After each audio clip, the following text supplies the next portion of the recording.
This abandoned home on 1st Street and College Avenue has been boarded up and falling apart for nearly a decade. The city of Elmira is now rolling out a new effort to address zombie homes like this one and other properties that are not up to code.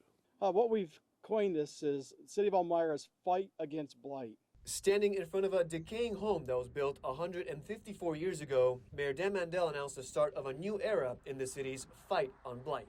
Tonight's City Council meeting, we will consider a resolution focusing on our worst landlords. It is part of a much wider focus on the city's housing. The city says nearly 45% of homes in Elmira are occupied by renters. More than 3,000 households are considered low income. Nearly 1,500 households spend more than half of their income on rent. The city says renters often complain about poor and sometimes unsafe conditions. While landlords can request references and check credit scores, prospective tenants may know little about the landlord or property management company.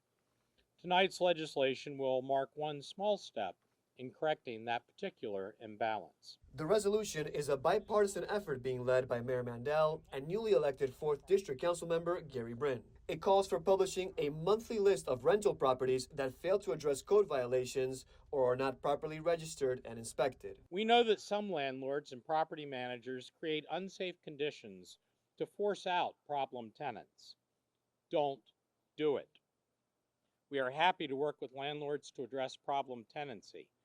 If you contribute to homelessness, you will remain on this worst of the worst list for a year. The city says nearly 15% of homes are vacant. Another part of the plan is putting so-called zombie homes back on the market. The overwhelming majority are in the hands of banks, holding companies, and long-distance speculators. We have already met with representatives from the City of Albany, a city that has been successful in this area. Dramatic increases in enforcement and penalties for neglected zombie homes have led to significant financial settlements. Our final focus area may be the most challenging. The third part of the plan calls for building new homes on empty lots or unused land.